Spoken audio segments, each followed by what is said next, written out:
Halo teman-teman, ini jawaban live IG lagi untuk yang belum terjawab di live Instagram yang minggu lalu ya. Mohon maaf yang belum terjawab, kita live IG tiap hari Senin jam 8 malam sampai jam 9 ya. Oke, ada dari Pak Permadi XX1, sambung dikit Pak. Pajak PPh dari semua nilai jual emas. Pakai tarif apa Pak? Jawabannya adalah gunakan PPh orang pribadi progresif ya. PPh progresif yang 5, 15, 25, 30 itu untuk keuntungan dari jual emas. Oke. Jadi SPT Kotes 2025 ngisi hasil jual sebagai income. Yang diisi adalah keuntungannya ya, bukan hasil penjualan, bukan nilai penjualan, tetapi keuntungannya saja diisi di bagian yang namanya penghasilan neto yang tidak termasuk objek penghasilan neto dalam negeri lainnya ya, penghasilan neto dalam negeri lainnya. Di situ ada kategori yang namanya keuntungan dari penjualan harta. Nah, tulis di situ. Tetapi bagaimana asal-usul belinya jadi pertanyaan lalu denda. Jadi gini, Pak. eh Banyak orang kan punya punya emas itu sudah nggak terdeteksi dulu belinya kapan, tahun berapa, berapa gram, berapa harganya gitu ya. Jadi gini, Pak. Sebagai wajib pajak, Anda membuat pengakuan saja. Lu akui saja, gue beli emas ini tanggal sekian, tahun sekian, harganya sekian, kira-kira berapa gram. Oke? Sepanjang pengakuan lo itu masuk akal, orang pajak gue rasa tidak akan terlalu komplain, ya. Tetapi ya jangan terlalu jauh dari yang akal sehat gitu ya. Contohnya, lu beli emas di tahun anggaplah 2001 gitu ya, 2001, harganya 2 juta kan nggak mungkin. Harganya 1 juta, ya lihat dulu ke Google lah. Paling gampang lihat Google lah ya, buka Google berapa harga emas di tahun tersebut. Itu kan bervariasi tuh dari angka sekian sampai angka sekian ya, lu tembak aja angka angka berapa yang lu mau gitu ya teman-teman ya.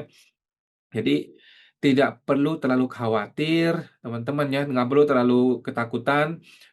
Bikin pengakuan saja, bikin pengakuan saja segini. Nah, yang penting ketika dijual, nah ini masih ada buktinya. Ketika dijual ya, harus ada bukti. Supaya apa? Supaya bisa dibandingkan berapa keuntungannya. Oke? Tapi anyway, kalaupun dijual nggak ada bukti, ya nggak apa-apa juga. Yang penting harganya harga wajar.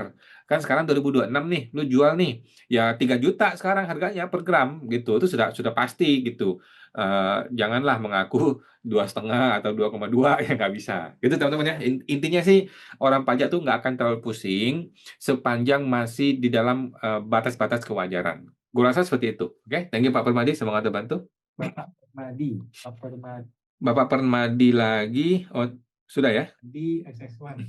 Bapak Bapak Setiawan, kok kalau saya usaha apotik penghasilan 200 juta dan saya pernah daftar afiliat Shopee, dapat bukti potong, masih receh, dan ada bukti potong unifikasi. Terus untuk pelaporan SPT gimana? Oke, satu, bukti potongnya diakui saja ya, jangan dihapus. Ya, bukti potong diakui. Yang kedua, penghasilan afiliat Shopee-nya, walaupun kecil nilai penghasilannya, tetap ditulis ya, sebagai penghasilan dalam negeri lainnya. Oke, penghasilan dalam negeri lainnya diisi.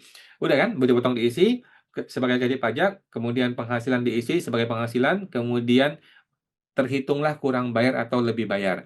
Kalau terjadi LB lebih bayar, maka dapat dihilangkan LB-nya dengan cara menambah lagi penghasilan dalam negeri lainnya. Jadi ditambahkan aja penghasilan dalam negeri lainnya sampai SPT itu tidak LB. Udah, sesimpel itu, teman-teman ya. Thank you Pak Setiawan, semoga terbantu. Setiawan Ical, Ibu Lisa Mona. Ibu Lisa Mona, jadi agar tidak LB, bukti potong boleh dihapus ya kok? Jawabannya tidak ya. Kalau bukti potong itu sudah betul, jangan dihapus, nggak usah dihapus gitu.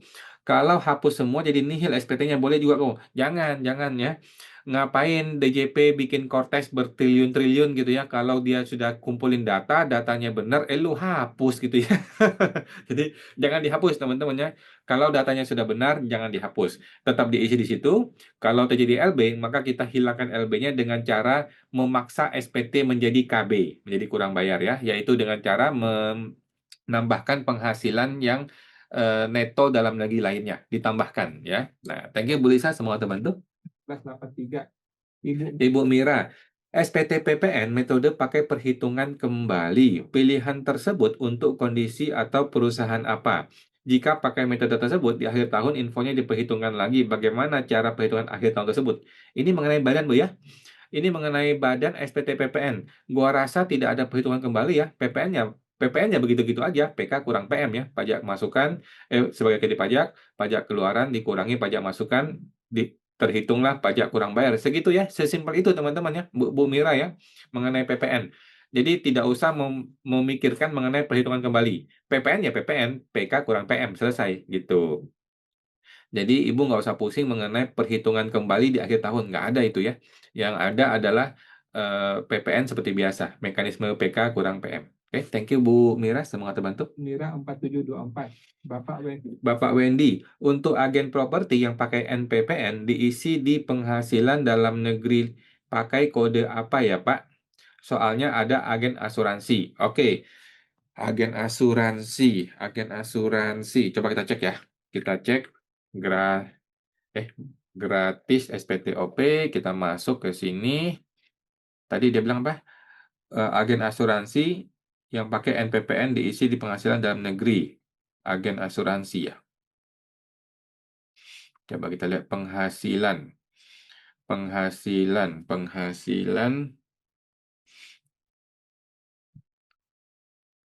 Oh, ini ya. Ini tinggal diakui aja, Pak. Tinggal diakui aja. Coba kita lihat di sini. Pekerja bebas kan di sini nih. Jenis usaha pekerja bebasnya L3B titik C ya. L3B titik C. Kita lihat. L3B titik C. Kalau tadi apa? Agen properti. Agen properti. Ya, perantara ini boleh. Perantara ini boleh. Agen properti. Ini juga, ini mungkin kurang tepat ya. Jadi nggak ada masalah ya Pak. Mau isi yang mana juga boleh lah. Yang menyesuaikan aja. Yang menurut Bapak nyaman aja. Ya perantara boleh. Atau usaha profesi lainnya juga boleh. Itu nggak ada masalah sebenarnya. Tapi linknya kok nggak nyambung linknya ya. Coba kita lihat link di sini nyambung nggak? Oh, karena ini, oh ya ya ya. Karena ini akunnya masih salah ya. Jadi nanti teman-teman harus klik file, kemudian klik make a copy ya. Kalau mau ngebuka ya. Kalau enggak nanti nggak bisa. Klik file, make a copy, download. Oke. Hmm,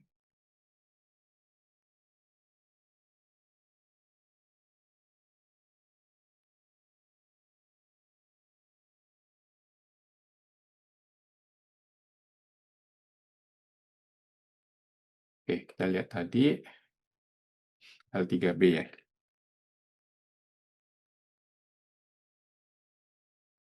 Ini kan. Nah, tinggal pilih yang sesuai. Kalau nggak sesuai, buang ke yang nomor 23 aja. Buang yang kita akhir aja. Oke. Thank you Pak Wendy, semoga terbantu. Wendy Taurus.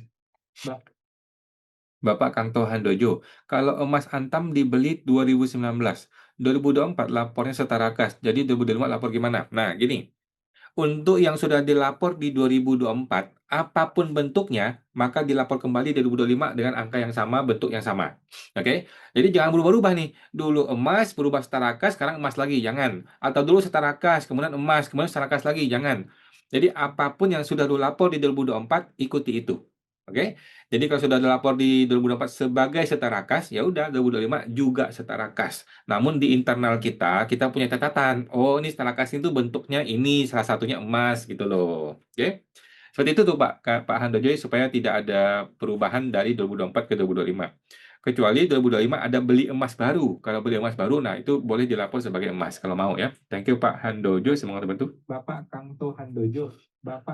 Bapak Tesyah, malam ke awan, peredaran bruto untuk pengajuan NPPN, apakah sebulan atau setahun? Jawabannya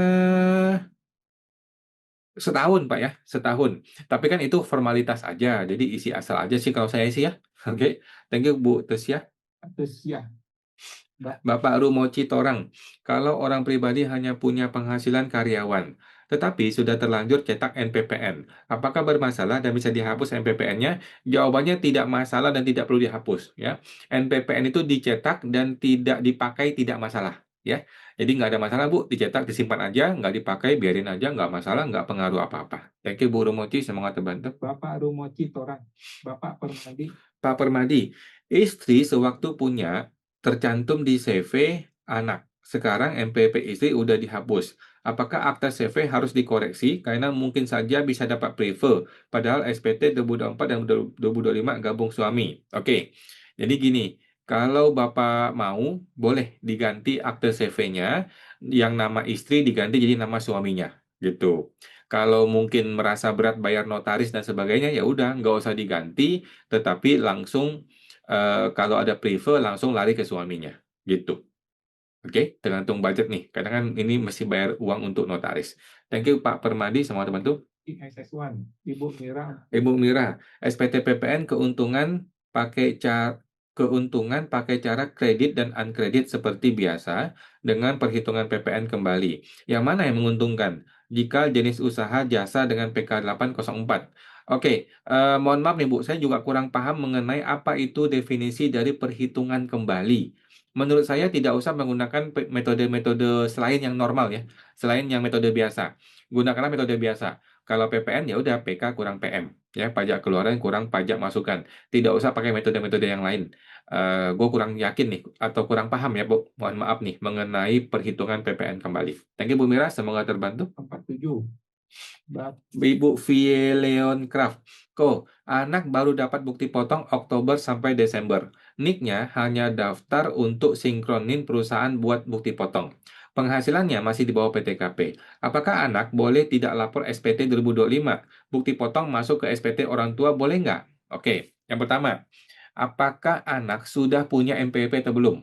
Jadi kan ketika dia daftarkan NIK untuk sinkronisasi, apakah dia mendaftarkan dan dapat MPWP atau tidak? Ada nggak kartu MPWP? Nah, kalau tidak ada kartu MPWP, kan berarti dia belum bikin MPWP. Artinya dia tidak usah lapor SPT. Ya, kalau dia belum punya MPWP, nggak usah lapor SPT. Kan uangnya juga paling habis buat biaya hidup ya, kalaupun ada paling sedikit gitu ya. Nah, apakah perlu masuk ke SPT orang tua? Ya, boleh-boleh saja. Kalau orang tuanya mau ya, digabung ke orang tua juga boleh. Dan ini tinggal diinput di orang tua sebagai A1, tambahan di orang tua, boleh-boleh saja. Berarti kan rekeningnya dilapor di orang tua, itu boleh juga. Kalau dia tidak punya MPWP ya. Tetapi kalau anak ternyata sudah registrasi punya MPWP, maka dia perlu lapor SPT 2025. Walaupun penghasilan di bawah PTKP, walaupun hartanya kecil, ya tetap mesti lapor. Oke, menurut saya sih kalau seorang anak sudah dewasa, alangkah baiknya dia dibiasakan untuk mandiri, menjadi tanggung jawab atas diri dia sendiri ya. Jadi mulai ke NPWP dan mulai lapor, gua rasa itu bagus buat kemajuan si anak. Oke, thank you Pak Leon Craft sama teman-teman. Bapak Fielocraft, Bapak PT Joni, tanya, NJOP atas aset nilai sekarang diisi harga perolehan. Apakah boleh dan bisa disubmit SPT-nya? Jawabannya boleh dan bisa disubmit. Ya, cuman menurut saya alangkah baiknya NJOP gunakan NJOP yang benar, gitu ya. Kalau rumah ada NJOP kan sudah jelas ya. Walaupun NJOP itu jomplang, harganya jauh lebih tinggi atau jauh lebih rendah dari nilai perolehan, ya nggak apa-apa juga, nggak apa-apa. Menurut saya gitu sih Pak, daripada Bapak melakukan tindakan yang aneh-aneh ya membuat menjadi harga yang sama dengan harga perolehan, saya rasa kalau rumah sih nggak tepat ya. Tetapi boleh, boleh. Kalau mau dipaksakan itu boleh. Thank you Pak Joni, semua terbantu. Bapak PT Joni, Bapak Bapak Swancing, Ibu ya, mau tanya kalau si A pada waktu nikah dapat rumah dari orang tua sebagai terpotong nih Pak ya. Jadi kalau dia dapat dari orang tua kandung atau mertua, maka itu adalah hibah. Hibah itu tidak kena pajak. Jadi nggak usah khawatir, tinggal bikin surat hibah aja. Bikin surat hibah tertulis, pada tanggal sekian saya orang tua memberikan hibah kepada anak saya atau kepada kepada menantu senilai sekian barangnya apa. Udah gitu aja. Thank you Bu Swancing, semua teman-teman. Pak Swancing, Bapak Jimmy pamitan, kalau bulan November 2025 rumah sudah dijual, namun prosesnya belum selesai. Sertifikat baru belum jadi. Apakah saya masih harus akui sebagai aset saya? Jawabannya adalah lihat uangnya, Pak. Lihat uangnya. Apakah uang sudah masuk? Kalau uang sudah masuk, kan berarti ini sudah dijual. Nah, nggak usah nunggu sertifikat. Ya, walaupun sertifikat belum dibalik nama, ini barang sudah bukan milik kita. Gitu. Kita lepaskan dari SPT kita, dan ada tambahan uang di tabungan di rekening ya atau bentuknya barang yang lain gitu. Jadi intinya adalah follow the money, ikuti uangnya. Kalau uangnya sudah masuk, maka berarti sudah terjadi penjualan, kita masukin uangnya, lapor uangnya, dan rumah kita keluarkan. Begitu, Pak. Semua bantu Pak Jimmy. Pak Jimmy pamitan, Bapak Sutarli Charles. Apabila suami dan istri punya pekerjaan bebas dan mempunyai NPWP masing-masing. Apakah NPWP istri bisa dinonaktifkan dan gabung ke suami? Jawabannya boleh, silakan diajukannya. Ajukan NA atau NE. Kalau berhasil berarti nanti semuanya gabung ke suami. Thank you Bu Sutarli, semua terbantu. Bapak Sutarli Charles, Bapak Mel Bapak Melki VPP, kalau orang pribadi hanya usaha saja, apakah bisa dicentang ketiga pilihan yang ada di SPT? Bebas aja Pak, mau centang tiga-tiganya juga boleh, centang satu, dua boleh. Yang penting usahanya harus centang, kan dia ada usaha. Gitu. Yang lain kalau mau centang ya boleh-boleh saja. Thank you Pak Melki, sama teman-teman. IVPP, Bapak Nisa 99, status istri sebagai komisaris perusahaan. Apabila NPP istri digabung dengan suami, masalah apa yang bisa timbul dalam hal kaitannya dengan notaris atau secara akte? Nggak masalah, Bu, nggak ada masalah. Apakah NPP istri harus diubah semua ke suami di akte? Nah, ini sebaiknya dilakukan. Ini sebaiknya dilakukan. Tapi kan ini kan bukan sebuah masalah. Ini hanyalah masalah administratif saja, gitu. Dan ini kan mesti bayar notaris nih, mesti bayar notaris untuk menambah untuk merubah nama pemegang saham, gitu ya. Tapi secara pajak dan secara hukum, gua rasa tidak terlalu masalah ya. Nah, kalau ada budget, bolehlah diubah notarisnya supaya lengkap. Tapi anyway, gua rasa tidak terlalu masalah ya. Karena kan istri dan suami adalah satu paket, satu kesatuan di dalam perpajakan gitu. Menurut saya masih boleh pakai nama istrinya. Thank you Bu Nisa, semua betul. Bapak Nisa 99, Bapak Bapak Melki, maksud Fines, Pak Melki, terpotong tadi. Mohon maaf. P, Bapak Nisa 99, Bapak Bapak Melki, maksudnya tiga pilihan, yaitu pekerja bebas dan lain-lain. Ya, boleh Pak. Mau centang tiga-tiganya juga boleh. Thank you Pak Melki. Melki, Bapak Bapak Fans, kok kalau masukin nomor rekening bank, nomor sertifikat, di mana di Cortex ada nomor KTP yang ada tanggal lahir, apakah aman? Jawabannya aman, Pak. Aman ya. Di negeri Konoha itu nggak usah ngomongin aman nggak aman lah. Jadi intinya kita ikuti aturan aja, ikuti aturan. Kalau di aturan itu wajibin masukin nomor NIK, ya udah masukin nomor NIK. Lu mau apa? Masa kita bilang saya nggak mau nanti takut takut resiko data saya kebongkar, ya nggak bisa. Udah gitu aturannya gitu. Lagi pula data kita kan sudah kebongkar semua. Oke, thank you Pak Fans, semua terbantu. Fines, Bapak Bapak Anda, kok seorang UMKM omset di bawah 4,8, bagaimana bayar PPh-nya di SPT? Oke, jadi dari 0 sampai 500 juta itu tidak kena pajak.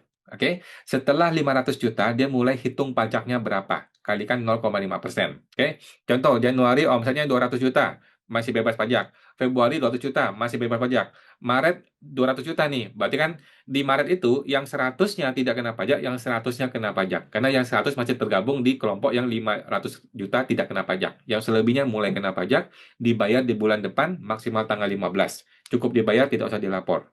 Oke, nanti di SPT tahunan direkap.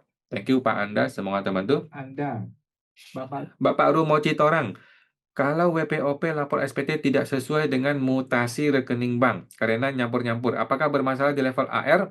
Oke, jadi gini Pak. SPTOP itu tidak ada hubungan langsung dengan mutasi bank. Oke, di SPTOP tidak ada mutasi bank di situ. SPTOP tidak melaporkan mutasi bank. Itu dulu ya, mesti kita paham. Oleh karena itu, SPTOP tidak bisa langsung dihubungkan dengan mutasi bank. Seorang AR yang bijaksana tidak boleh langsung menghubungkan SPTOP dengan mutasi bank. Kalau ada AR yang memaksakan mutasi bank harus sama dengan SPTOP, itu namanya AR-nya oknum, ya itu oknum pajak namanya ya. Nah, jadi ketika kita berhadapan dengan AR, kalau mutasi banknya kebongkar, terbuka oleh AR dan dia minta klarifikasi, ya udah kita berikan klarifikasi. Kita berikan penjelasan. Seperti itu, Pak Rumah Tangga. Jadi, kalau memang kita lapornya segini, mutasi berbeda, ya kita kasih penjelasan. Oh, yang benar begini, gitu loh. Itu di situ ada mutasi yang uang pribadi saya, yang transaksi pribadi, yang bukan usaha. Itu kasih penjelasan seperti itu. Oke, thank you Pak Rumoci, semangat terbantu. Rumoci Torang, Bu Mira, Ibu Mira, PMK 80 2012 tentang dibebaskan PPN untuk angkutan darat, plat kuning, apakah masih berlaku? Jawabannya sudah berubah ya ke PMK 49 2022 ini ya. Lalu ada PMK 49 2022 jenis-jenis tertentu yang bebas PPN. Jadi PT pakai PMK yang mana? Pakai yang 2022, Bu. Yang 2022 yang sudah lebih baru ya. Sekarang sudah nggak ada plat kuning, plat hitam ya. Semua sudah sama, semua gunakan PPN 1,1%, kode 05. Jadi sudah nggak ada yang dibebaskan. Setahu saya seperti itu. Thank you Bu Mira, semoga teman-teman. Oke, Ibu Ibu Meliana Kusuma. Malam kok awan, kalau penghasilan PTKP apakah tetap harus lapor? Kalau dia punya NPWP, dia harus lapor, Bu. Walaupun penghasilannya nol pun tetap harus lapor. Kalau dia tidak punya NPWP, ya nggak usah lapor. Thank you, Bu Melia. Semua tutup. Meliana Kusuma, Ibu Lee Fen Fen, suami UMKM, kemudian istri ada penghasilan dari dua perusahaan dan juga ada penghasilan jasa lain. Setelah penghasilan digabung, maka muncul PPh 29. Apakah untuk bulan berikutnya udah mesti bayar PPh 25 kok? Oke, jadi gini, kalau si istri itu punya penghasilan rutin, penghasilan yang di luar dari A1 ya, rutin, maka alangkah baiknya dia lapor PPh 25. Dia bayar supaya dia tidak berat di SPT tahunan. Tetapi kalau penghasilan dia tidak rutin, penghasilan dia itu cuma setahun sekali atau dua kali atau tiga kali gitu ya, ya udah dia nggak usah lapor. Dia nggak usah bikin PP25 ya. Nanti tahun depan aja tinggal dihitung ulang di secara tahunan. Gitu sih. Thank you Bu Willy Fen, semoga teman tuh. Ibu Lia Fen, Bapak Melki Bapak PPP, Melki, terpotong. Mohon maaf. Eh, Ana Kusuma, Ibu Lia Fen, Bapak Melki, di kertas kerja, apakah bisa isi manual untuk Harta 2024? Jawabannya bisa. Soalnya saya tidak punya data Excel untuk Harta SPT 2024. Jawabannya bisa isi manual ya kalau mau. Atau ada cara gimana supaya bisa ada data Excel untuk Harta 2024?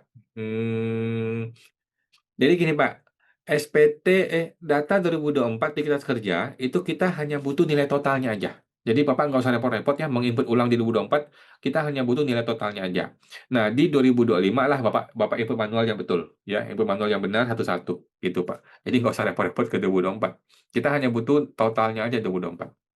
Thank you Pak Melki, semua bantu. Bapak Melki PPP, Bapak Bapak Athens 0072, malam kok jika anak kerja di luar negeri dan punya rekening bank luar negeri dan penghasilan dari luar negeri, bagaimana cara lapor di SPT? Nggak ada masalah ya. Jadi dia punya NPP kan? Dia punya NPP ya tinggal dilapor aja. Hartanya yaitu tabungan tinggal ditulis di tabungan di bagian harta, penghasilannya tinggal ditulis di bagian penghasilan luar negeri, kemudian bukti potong kalau ada pemotongan pajak dari luar negeri tinggal ditulis di bukti potong di bagian bukti potong penghasilan dari luar negeri. Tinggal hitung lagi pajaknya ya. Nanti secara sistem akan dihitung kalau ada kurang bayar ya dibayar, kalau lebih bayar ya tinggal dibuang aja. Gitu, Pak Atens. Thank you Pak Atens. Ingat luar negeri menggunakan mekanisme PPh 24 ya. Tinggal cek di Google apa itu PPh 24, cara ngitungnya gimana. Thank you Pak Atens, semua teman tuh. Athens, Bapak Swat King, Bapak Suancing, kok anak 2012 pada waktu menikah dapat rumah dari orang tua. Tapi selama tahun 2013 tidak pernah masuk ke SPT anak. Masuknya masih di SPT orang tua. Karena saat ini rumah tersebut dijaminkan ke bank oleh orang tua. Apakah di SPT anak tidak masalah? Oh, nggak ada masalah. Nanti aja Bu. Nanti ketika ketika memang dia sudah lunas, sudah selesai, dia mau kasih ke anaknya boleh ya. Jadi tidak harus, ya sekarang kan belum bisa ya, masih diagunkan. Seperti itu, nggak masalah lah. Yang namanya hibah dari orang tua ke anak itu bebas pajak ya. Mau sekarang atau nanti ya nggak masalah. Thank you Bu Swancing, semua teman-teman. Ibu Heni, Ibu Henigun, Direktur Setor Uang di CV untuk pakai buat bayar supplier. Oke, sebaiknya dicatat sebagai tambahan modal atau bagaimana? Setuju Bu, setuju ya, tambahin modalnya aja. Jadi nggak usah ada hutang piutang dengan perusahaan, tambahin modal aja. Setuju. Kalau CV mah agak fleksibel ya. Thank you Bu Henigun, semoga terbantu. Igun, ini Bapak PT Joni, di NPPN untuk pencatatan. Kenapa pilihannya dengan pembukuan pencatatan artinya berarti pencatatannya kok? Betul Pak, betul. Jadi memang konteks itu agak error ya. Jadi maksudnya kan metode metode pembukuan itu ada dua gitu loh, pencatatan atau pembukuan kan jadi orang jadi bingung ya. Jadi udah betul Pak, udah betul. Dalam kurungnya aja kita lihat ya pencatatan gitu loh. Emang konteks ini mesti ada bikin istilah baru ya, metode metode apa ya? Metode akunting gitu ya, pencatatan atau pembukuan gitu. Masa metode pembukuan gitu. Padahal pembukuan adalah bagian dari pilihannya. Ya udahlah memang begitu. Thank you Pak Joni. Bapak PT Joni, Ibu Noni Wijaya, apakah perlu mencantumkan tanda bukti bayar e-billing meskipun secara otomatis sudah masuk dalam SPT? Nggak perlu, Bu. Nggak perlu ya. Udah nggak perlu ya. Bukti bayar itu sudah tidak penting. Toh sudah ada di sistem Kortes ya, jadi nggak perlu. Thank you, Bu Noni. Bapak Nino Wijaya, Ibu Mira, SPT OPP, SPT OP, neto yang diisi neto masing-masing Lalu guna diminta dihitung penggabungan dan progresif PKP-nya dari persentase masing-masing suami istri. Saya masih belum paham fungsi perhitungan kembali. Oh. Jadi gini, kalau suami istri kan ada PHMT, maka terjadilah perhitungan gabungan, ya kan? Jadi kalau suami penghasilannya anggaplah 500 juta gitu ya, istri 500 juta gitu ya. Kan di suami itu kan di kantornya suami itu kan dia kena PPh level level ketiga ya, yang 25%. Di istri juga sama, dapat layer pajaknya itu yang ketiga yang 25%. Nah, tetapi dalam rangka PHMT suami istri kan digabung. Digabung artinya penghasilan 1 miliar. Kalau 1 miliar sudah kena level yang keempat yang 30%. Dihitung ulanglah dengan metode yang 30% ini. Nah, setelah dihitung ulang dipecah kembali proporsional, kemudian dikurangkan dengan bukti potong kredit pajak yang sudah dipotong oleh perusahaan masing-masing. Terjadilah kurang bayar. Seperti itulah kira-kira ya. Mudah-mudahan ini Bu. Kalau enggak ya tinggal dicek di Google ya cara perhitungan PHMT supaya lebih paham. Thank you Bu Mira, semoga membantu. Ibu Mira, kemudian Bapak Bugatti 188, Malamko. Mirai Aset, transaksi setahun 65 juta. Pajak yang dipotong 0,1% 65.000. Dan ada profit 3 juta. Masuk di mana saja kok? Oke. Satu, penjualan ya. Penjualan 65 juta. Itu masuk di bagian namanya PPh final ya. Penghasilan yang bersifat final. Di situ pilih yang namanya perdagangan atau penjualan saham 65 juta. Kemudian sampingnya ada PPh 0,1%. Oke. Yang kedua, profitnya 3 juta. Di mana tulisnya? Ini tidak ada kolomnya, ya. Tidak ada kolom di dalam SPT untuk menulis berapa profitnya. Ya sudah memang seperti itu. Tetapi di kertas kerja saya, di Excel-nya saya itu sudah ada kolom untuk mengisi profit dari saham ya, ada di lampiran 6. Seperti itu. Kemudian nilai portofolio saham tinggal ditulis di bagian harta. Oke, thank you Pak Bugatti, semangat bantu. Bapak Bugatti 188. Ibu Mira, di 2025 baru pensiun ibunya. Sebelumnya anak jadi tanggungan. Sekarang anak sudah bekerja. Masih jadi tanggungan orang tua tidak? Ya jawabannya tidak ya. Kalau dia sudah bekerja, sudah mandiri, ya udahlah nggak usah jadi tanggungan. Oke, thank you Bu Mira. Semoga teman. Ibu Mira 47. Bapak Noni Wijaya, apakah bukti potong sudah ada otomatis muncul di dalam SPT ya kok? Dan di mana mencarinya? Oke, Bapak klik menu posting ya. Bapak bikin SPT dulu, bikin SPT tahunan, lanjutin, kemudian ada tombol posting. Tombol posting diklik satu kali, maka semua bukti potong yang terdeteksi oleh Cortex akan muncul. Oke, seperti itu. Atau Bapak juga bisa lihat di bagian My Dokumen ya, di portal saya, dokumen saya juga bisa, bukti potong ada di situ, tinggal di-refresh. Oke? Tapi anyway, kita jangan jangan sepenuhnya percaya sama konteks ya. Kalau kita merasa berbeda ya kita mesti input manual.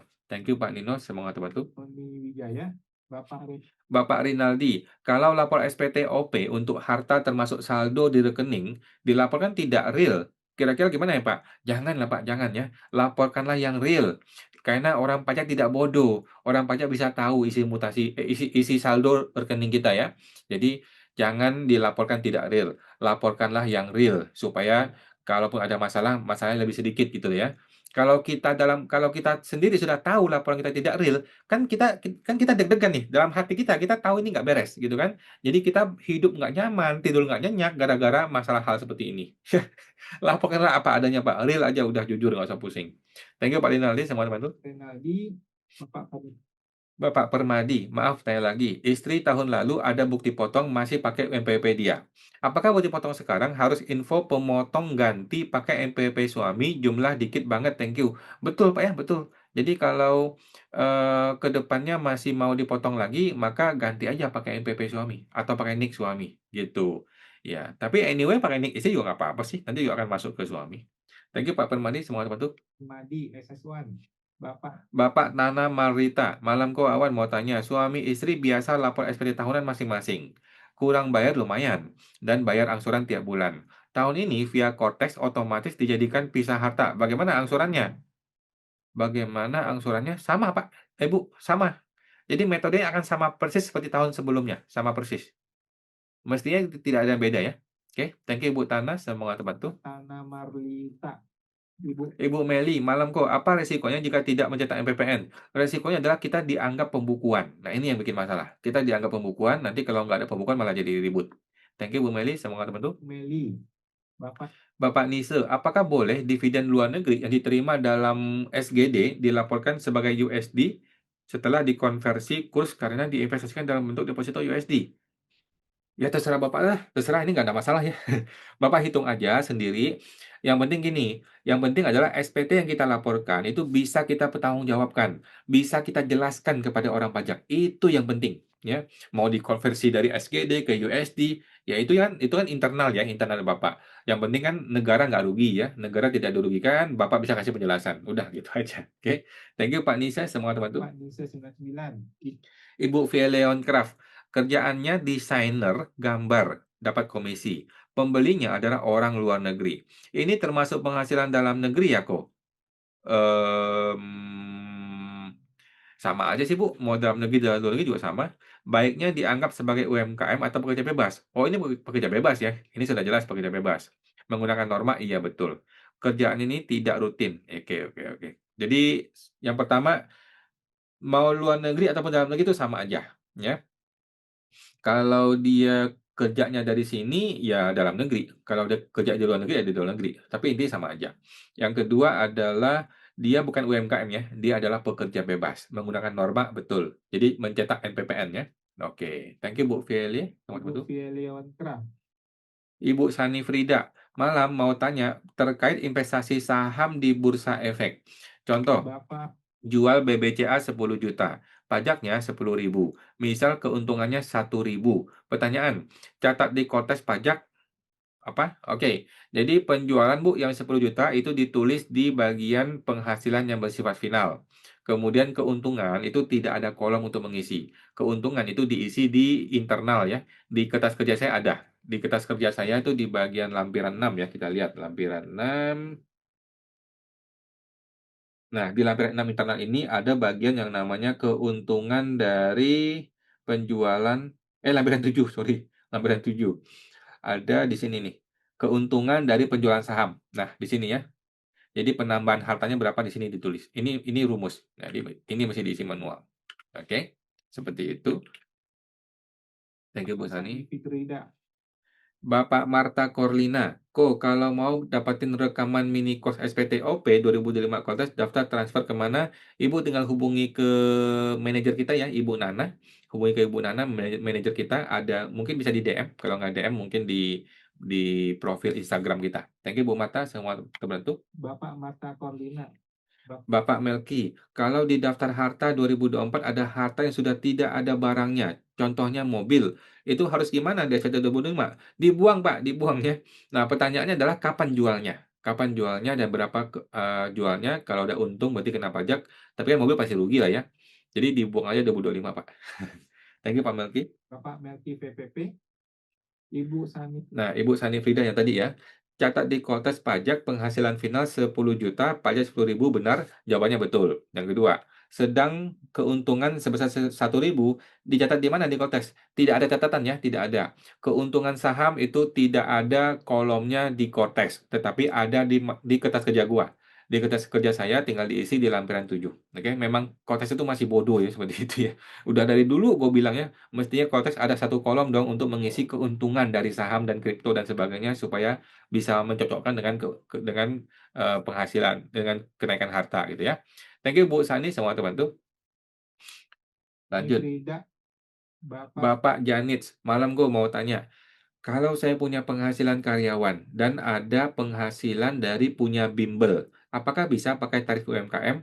Nah, kalau bimbelnya itu ada karyawannya, maka boleh pakai UMKM ya. Kalau bimbel ada karyawan, menurut saya boleh pakai UMKM. Kalau tidak ada karyawan, berarti kan itu pekerja bebas. Oke, thank you Bu Janis, teman-teman. Janit. Ibu Mir. Ibu Mira, kalau transaksi ke Tiki atau JNE ada yang ber-PPN dan dipotong PPh 23. Ada yang tidak ber-PPN, tidak mau dipotong PPh 23. Alasannya, usaha mereka masih perorangan kecil. Baiknya gimana? Karena ini kan total setahun lebih banyak non-PPN. Oke. Yang pertama adalah ganti vendor. Cari JNE yang resmi, yang ada PPN, yang bisa dipotong PPh 23. Masalah beres kan? Masalahnya ya. Yang kedua, eh, edukasi dia. Walaupun dia tidak ada PPN, walaupun dia usaha kecil, tetap kita wajib potong PPh 23. Gitu. Oke, edukasi. Kalau dia nggak bisa diedukasi, laporkan kepada JNE Pusat ya, bikin laporan ke JNE Pusat. "Ini cabang lu yang ini kok nggak ngerti sih PPh 23, 21 dipotong kok nggak mau," gitu loh. Oke, thank you Bu Mira, teman-teman tuh. Keren. Ibu Miuzi, "Kok kalau restitusi sudah keluar, SKP PKP saya udah 2 bulan belum masuk rekening ya? Padahal udah masuk rekening deposit nggak gerak juga." Oke. Coba ke AR, Pak, ya, coba tanya ke AR. Jadi ada kemungkinan dia sudah masuk ke deposit sehingga nggak bisa ditarik lagi, atau mungkin macet di penarikan, ya coba hubungi ke AR bagaimana prosesnya. Thank you Bu Miu, semua teman-teman. Ibu Museum. Oke. Bapak rumahnya Ref, kalau perusahaan perorangan omsetnya kurang dari 4,8 M, apakah kena NPPN? Gini Pak, NPPN hanya berlaku untuk orang pribadi, ya, tidak bisa untuk badan. Yang namanya badan, baik itu PT biasa, PT perorangan, CV, koperasi, yayasan, dan sebagainya, itu semuanya wajib pembukuan. Oke, NPPN itu adalah untuk menyatakan pencatatan hanya berlaku untuk orang pribadi. Nah, pertanyaan saya, maksudnya Bapak ini perusahaan perorangan ini apa nih? Kalau ini NPP-nya NPP pribadi, berarti pakai NPPN. Kalau ini ada perusahaan perorangan itu maksudnya adalah PTP, nah maka PTP itu menggunakan pembukuan, tidak pakai NPPN. Thank you Pak Rikraref. Bapak rumahnya Rirafeh. Ibu Novianti Gunadi, kalau beli rumah program free DP sama developer, dibuatin bukti potong, katanya sebagai imbalan. Apakah boleh nggak lapor? Karena nggak ada manfaat material buat saya dan nggak dikurangi nilai KPR. Nah, ini nih kurang ajar KPR nih ya, dia nggak ngerti nih. Jadi banyak orang kejebak di sini teman-teman ya. Bukti potong tersebut adalah sama seperti hadiah, sama seperti kasih uang, sama persis ya. Jadi dia bilang diskon, dia bilang cashback, tapi uangnya nggak ada, tapi ada bukti potong ya. Jadi ini bukannya tidak mengurangi nilai KPR ya, dia sudah mengurangi nilai nilai rumah tersebut dan sudah dianggap sebagai hadiah buat kita. Maka kita harus akui penghasilan. Kita mesti akui penghasilan dan kita akui bukti potongnya. Ini memang salahnya developer yang nggak ngerti pajak atau memang kita sendiri yang nggak ngerti pajak atau gimana lah intinya, menurut gua ini adalah praktek yang merugikan dari si pembeli rumah gitu ya. Dan ini harus diakui penghasilannya dan diakui bukti potongnya dan bayar pajaknya. Thank you Pak, Bu Novianti, semangat membantu. Ibu Novianti Gunadi. Oke, Bapak AR. Bapak HRL 99, NPWP almarhum kalau belum tutup ada properti yang harus diisi apakah kelompok harta saja? Apa yang harus diisi sumber penghasilan? Makasih. Oke, jadi gini, kalau almarhum meninggal, NPP masih aktif dan kita mau laporkan, ya udah laporkan sama persis gitu. Tahun lalu kan ada lapor properti, ya udah tahun ini juga lapor properti, laporkan. Masalah penghasilan, eh, kalau ada penghasilan diisi, kalau nggak ada nggak usah diisi. Nah, ini mengenai sumber penghasilan ya, diisi aja sumber penghasilan, diisi, bebas aja, mau diisi dari hasil usaha boleh, mau isi warisan atau hibah juga boleh, ikuti aja kondisi sebenarnya. Waktu itu si almarhum kerja atau dapat warisan ini rumah. Oke, thank you Pak HRL, semoga terbantu. 99. Bapak Jono Jojo, kalau aset sudah rusak, apakah bisa dihapus dari daftar harta? Janganlah, jangan ya. Kalau saya bilang sih, selama itu barang belum dijual, maka tetap kita lapor di harta. Oke, walaupun dia sudah rusak, nggak apa-apa. Thank you Pak Jojo, semoga terbantu. Ibu Miuzi, kalau istri dan suami bekerja dan NPWP-nya digabung, nanti istri pakai NPP istri atau suami? Suami ya. Jadi kalau sudah digabung, maka istri nggak ada urusan. Semuanya gunakan NPWP-nya suami saja. Oke, thank you Bu Miuzi. Bapak Jono Jojo. Oke, Ibu Music. Bapak Izan, kok UMKM dengan fasilitas 500 juta, apakah boleh buat PT? Boleh-boleh saja, bebas. Mau bikin PT boleh, PTP boleh, CV juga boleh, bebas ya. Thank you Pak Izan. Tetapi ingat, kalau badan sudah tidak ada fasilitas ya, badan tidak akan dapat fasilitas yang 500 juta tidak kena pajak. Kalau badan dari awal sudah harus bayar pajak. Oke, thank you Pak Izan. Bapak Ihsan. Bapak Jono, misalnya aset berupa printer atau komputer yang sudah rusak. Oh, lapor Pak tetap. Thank you Pak Jono. Bapak Jono Jojo. Oke. Ibu Katarina Gunawan, kok kalau harta almarhum sudah dideklar di TA, jilid 1, berarti harta tersebut milik istri. Gimana? Harta almarhum dideklar di TA, berarti harta itu milik istri? Jawabannya bisa iya, kan almarhum nih meninggal nih ya, kalau dia meninggal ya tergantung warisannya, tergantung wasiatnya, dia kasih ke siapa.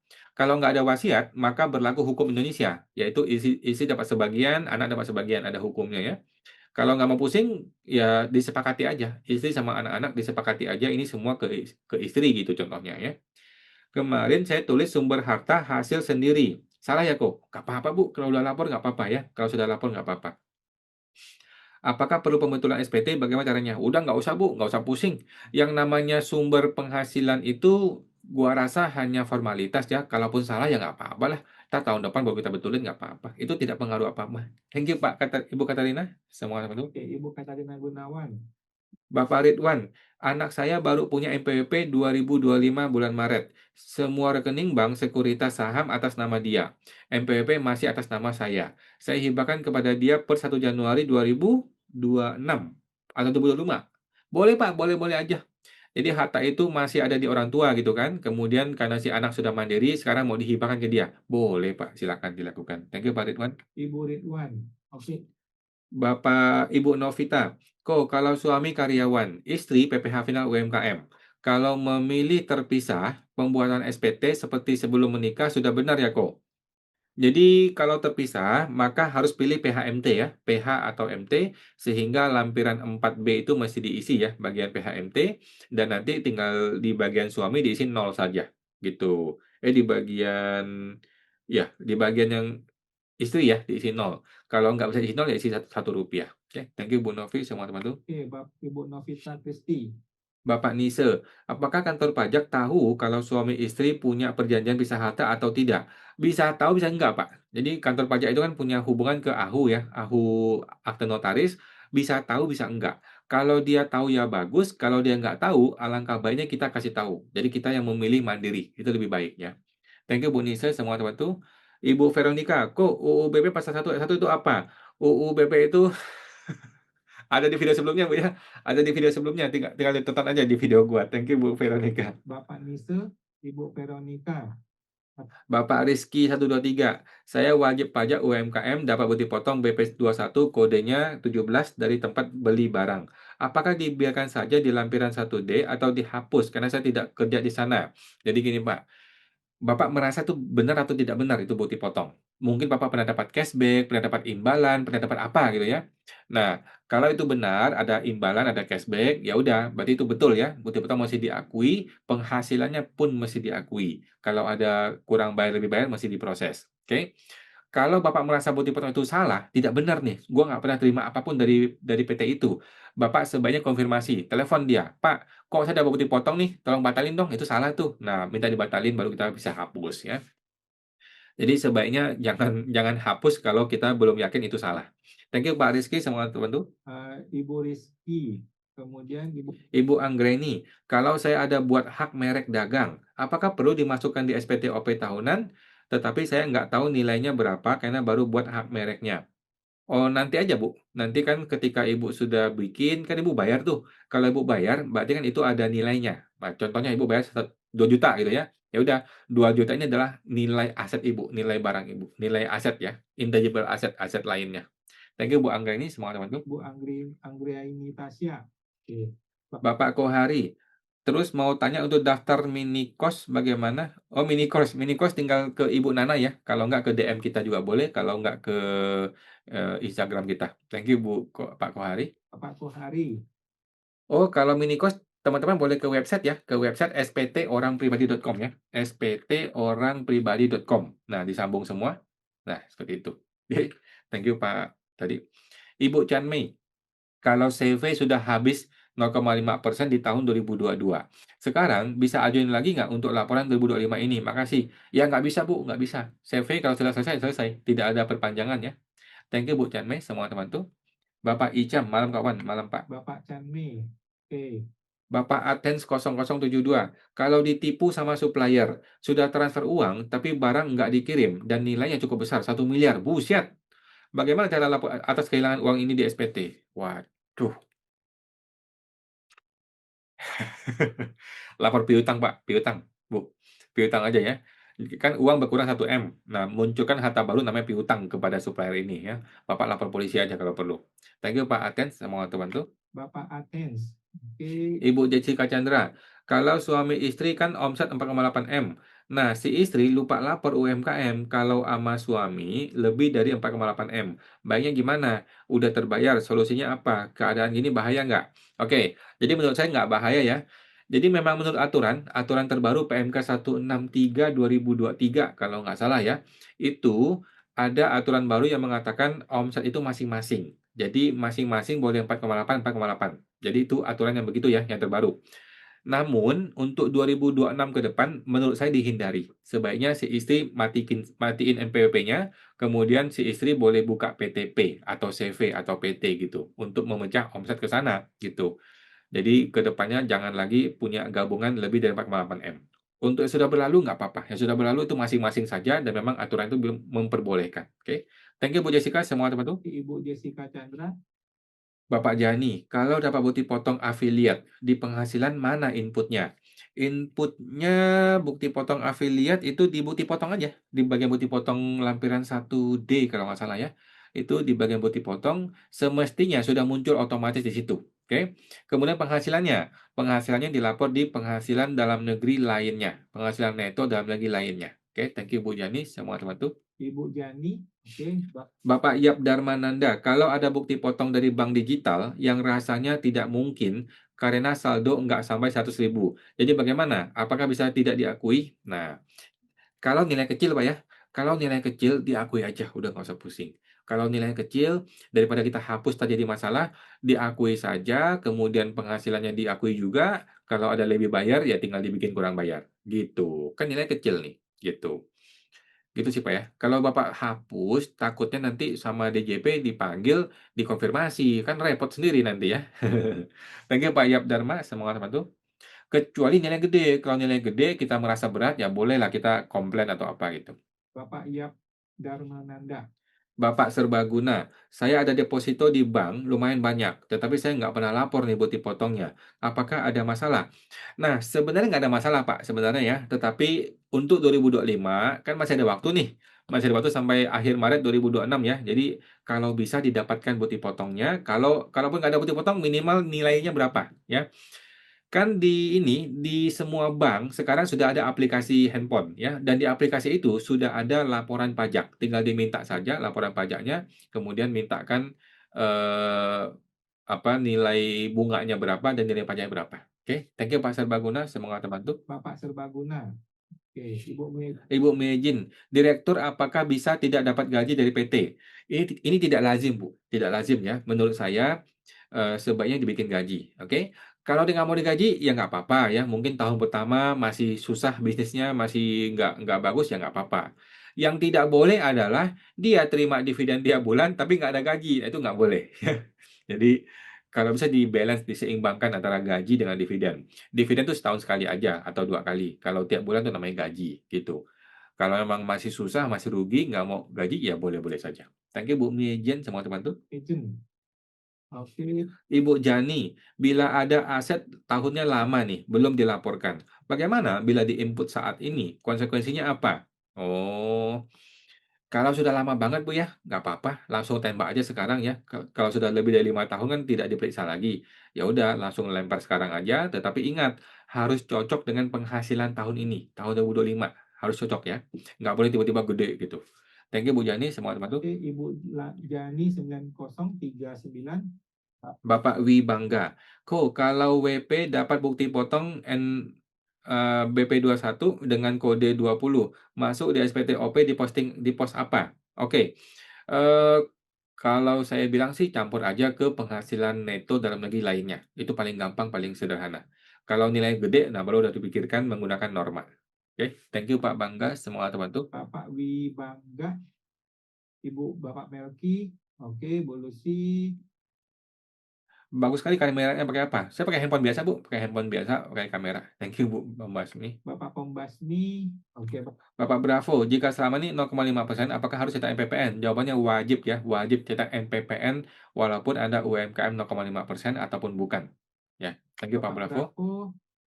Bapak Komang Mulia, IKH saya keluar Desember 25. Nah, aturan baru per 2026 itu harus sarjana hukum. Bisa tetap dipakai ke IKH saya? Bisa, Pak, bisa. Jadi IKH Bapak sudah dapat, maka aturan yang baru nggak berlaku, gitu loh. Aturan baru kan tidak boleh berlaku surut, gitu. Lagi pula per 2026 gue nggak tahu ya, memang ada aturan yang bilang harus sarjana? Gua rasa enggak ya. Jadi, supaya Bapak pasti, Bapak cek ke portal IKH Bapak. Cek ke portal IKH Bapak, di situ aktif nggak? Kalau aktif berarti aman. Thank you Pak Komang, sudah mau Pak bantu. Komang Mulia. Oke, teman-teman, mohon. Oke, teman-teman ya, sudah selesai semua. Kita live IG tiap hari Senin jam 8 malam. Teman-teman yang masih mau mini course kita, tinggal gabung ke website sptorangpribadi.com ya, digabungin semua. Thank you semua, sampai jumpa, semoga terbantu.